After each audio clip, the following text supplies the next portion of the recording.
En hiver, de novembre à mars, les orques se nourrissent des harengs dans les fjords de Norvège, au-delà du cercle polaire.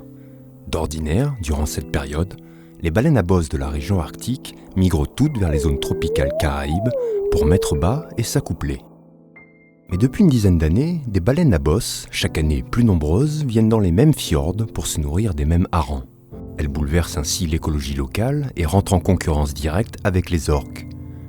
Pourquoi les baleines ont-elles modifié leur stratégie migratoire ? Est-ce lié au changement climatique ? Ou est-ce un retour à un état originel effacé par la chasse baleinière industrielle ? Dans tous les cas, comment les orques s'adaptent-elles à cette concurrence ? Modifient-elles leur stratégie de chasse et par conséquent leur mode d'écolocation et de communication sonore ? Le projet AdaPrédate vise à étudier les interactions entre ces deux grands cétacés prédateurs de harengs, tant sur le plan des composantes vocales de communication que sur celui de la recherche des proies par écolocalisation.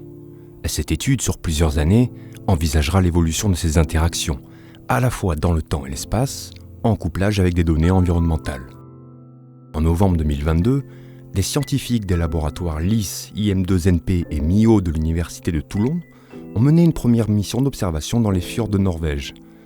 L'équipe comprend également des experts en écologie marine de l'ONG Longitude 181, ainsi que des membres de la société norvégienne Aquaplan Niva, experts de cette zone. L'objectif d'AdaPrédate est d'observer et d'analyser les possibles adaptations de ces super prédateurs à cette concurrence nouvelle. Ce projet est le premier à étudier cette compétition par acoustique passive. Grâce aux photos d'identification, les scientifiques distinguent les différents groupes d'orques et étudient leur comportement sur plusieurs années. La qualité hydrophysique du milieu ainsi que la qualité des proies par analyse ohmique sont réalisées afin de caractériser la zone d'étude. L'équipe pluridisciplinaire est composée d'informaticiens, de bioacousticiens, de biologistes et d'écologues. La complémentarité des compétences est indispensable pour comprendre l'interaction entre ces deux espèces sur le long terme.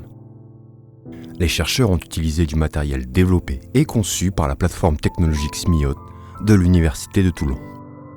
L'évolution des communications acoustiques des orques et des baleines à bosse sera donc étudiée durant plusieurs années et différents contextes.